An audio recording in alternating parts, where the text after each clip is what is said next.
Chapter 7. Love. By Florence Scovel Shinn. Every man on this planet is taking his initiation in love. A new commandment I give unto you, that you love one another. Ouspensky states in Tertium Organum that love is a cosmic phenomenon and opens to man the fourth-dimensional world, the world of the wondrous. Real love is selfless and free from fear. It pours itself out upon the object of its affection without demanding any return. Its joy is in the joy of giving. Love is God in manifestation and the strongest magnetic force in the universe. Pure, unselfish love draws to itself its own. It does not need to seek or demand.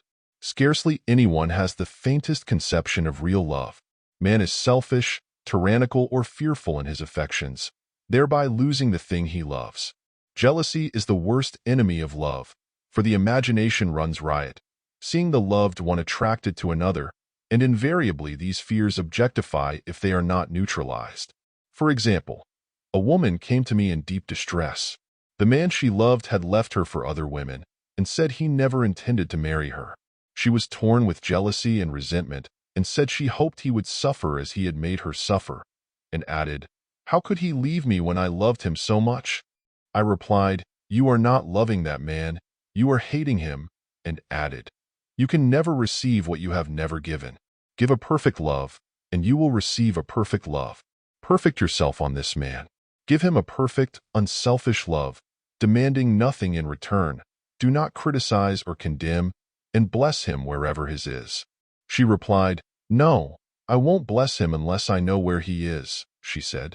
"Well," I said, "that is not real love.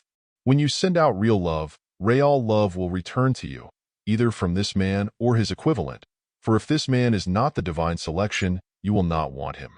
As you are one with God, you are one with the love which belongs to you by divine right." Several months passed, and matters remained about the same, but she was working conscientiously with herself. I said, "When you are no longer disturbed by his cruelty, he will cease to be cruel, as you are attracting it through your own emotions." Then I told her of a brotherhood in India who never said good morning to each other. They used these words, "I salute the divinity in you." They saluted the divinity in every man and in the wild animals in the jungle, and they were never harmed, for they saw only God in every living thing. I said, "Salute the divinity in this man, and say, I see your divine self only. I see you as God see you, perfect, made in his image and likeness." She found she was becoming more poised and gradually losing her resentment. He was a captain, and she always called him the Cap. One day, she said, suddenly, "God bless the Cap wherever he is." I replied, "Now that is real love, and when you have become a complete circle and are no longer disturbed by the situation, you will have his love, or attract its equivalent." I was moving at this time, and did not have a telephone, so was out of touch with her for a few weeks, when one morning I received a letter saying, "We are married." At the earliest opportunity, I paid her a call. My first words were, "What happened?" "Oh," she exclaimed, "a miracle." One day I woke up and all suffering had ceased. I saw him that evening, and he asked me to marry him. We were married in about a week, and I have never seen a more devoted man. There is an old saying, "No man is your enemy, no man is your friend, every man is your teacher." So one should become impersonal and learn what each man has to teach him, and soon he would learn his lessons and be free.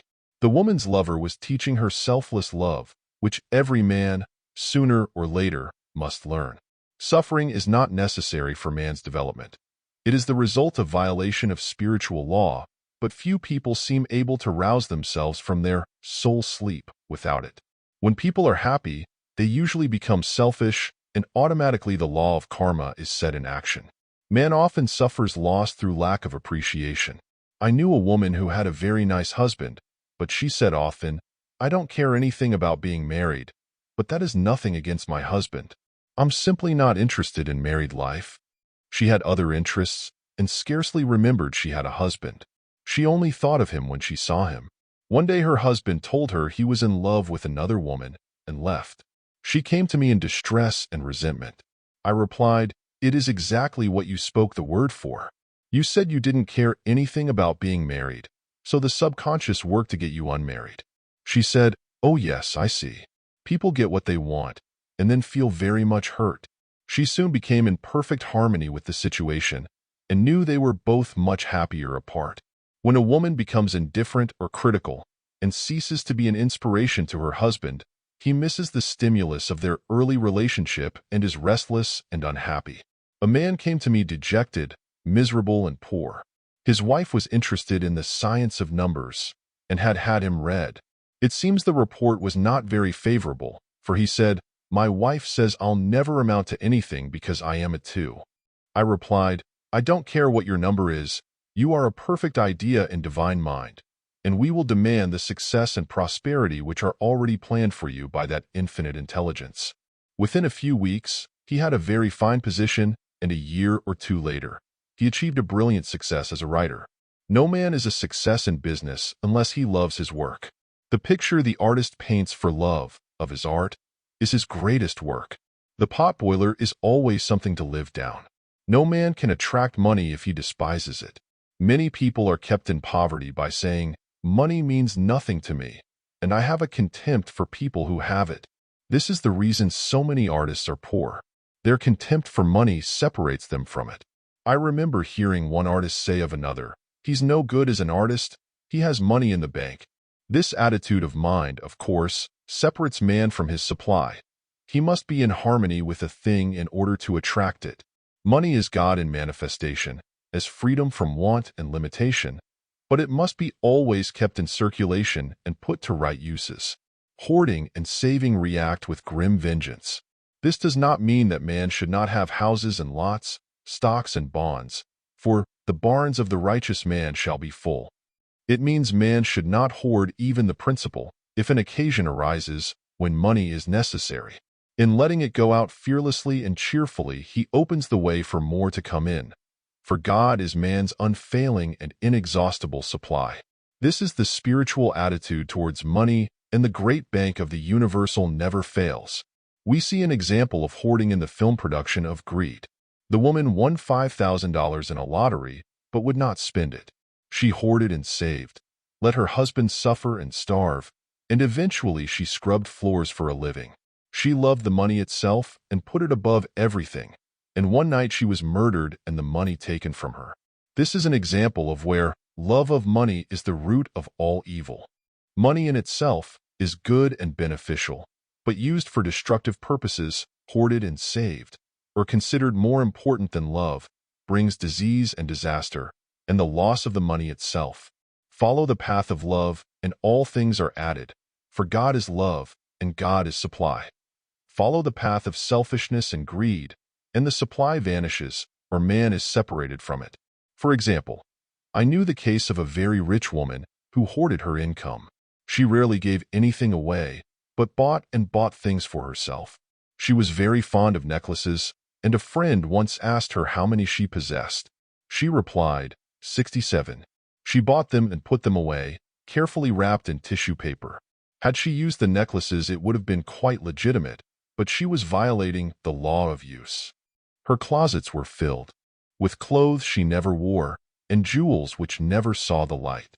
The woman's arms were gradually becoming paralyzed from holding on to things, and eventually she was considered incapable of looking after her affairs, and her wealth was handed over to others to manage. So man, in ignorance of the law, brings about his own destruction. All disease, all unhappiness, come from the violation of the law of love. Man's boomerangs of hate, resentment, and criticism come back laden with sickness and sorrow. Love seems almost a lost art, but the man with the knowledge of spiritual law knows it must be regained, for without it, he has become as sounding brass and tinkling cymbals. For example, I had a student who came to me, month after month, to clean her consciousness of resentment. After a while, she arrived at the point where she resented only one woman, but that one woman kept her busy. Little by little she became poised and harmonious, and one day, all resentment was wiped out. She came in radiant and exclaimed, "You can't understand how I feel." The woman said something to me, and instead of being furious, I was loving and kind, and she apologized and was perfectly lovely to me. No one can understand the marvelous lightness I feel within. Love and goodwill are invaluable in business. For example, a woman came to me, complaining of her employer. She said she was cold and critical and knew she did not want her in the position. Well, I replied, salute the divinity in the woman and send her love. She said, I can't. She's a marble woman. I answered, you remember the story of the sculptor who asked for a certain piece of marble. He was asked why he wanted it, and he replied, because there is an angel in the marble, and out it he produced a wonderful work of art. She said, very well, I'll try it. A week later she came back and said, I did what you told me to, and now the woman is very kind, and took me out in her car. People are sometimes filled with remorse for having done someone an unkindness, perhaps years ago. If the wrong cannot be righted, its effect can be neutralized by doing someone a kindness in the present. This one thing I do, forgetting those things which are behind and reaching forth unto things where are before. Sorrow, regret, and remorse tear down the cells of the body and poison the atmosphere of the individual. A woman said to me in deep sorrow, treat me to be happy and joyous, for my sorrow makes me so irritable with members of my family that I keep making more karma. I was asked to treat a woman who was mourning for her daughter. I denied all belief in loss and separation and affirmed that God was the woman's joy, love, and peace. The woman gained her poise at once, but sent word by her son not to treat any longer, because she was so happy, it wasn't respectable. So mortal mind loves to hang on to its griefs and regrets. I knew a woman who went about bragging of her troubles, so, of course, she always had something to brag about. The old idea was if a woman did not worry about her children, she was not a good mother.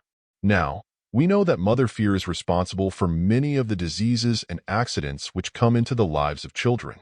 For fear pictures vividly the disease or situation feared, and these pictures objectify, if not neutralized. Happy is the mother who can say sincerely that she puts her child in God's hands and knows, therefore, that he is divinely protected. For example, a woman awoke suddenly in the night, feeling her brother was in great danger. Instead of giving in to her fears, she commenced making statements of truth, saying, man is a perfect idea in divine mind, and is always in his right place. Therefore, my brother is in his right place and is divinely protected. The next day, she found that her brother had been in close proximity to an explosion in a mine, but had miraculously escaped. So man is his brother's keeper in thought, and every man should know that the thing he loves dwells in the secret place of the Most High, and abides under the shadow of the Almighty. There shall no evil befall thee, neither shall any plague come nigh thy dwelling. Perfect love casts out fear. He that fears is not made perfect in love, and love is the fulfilling of the law. End of chapter.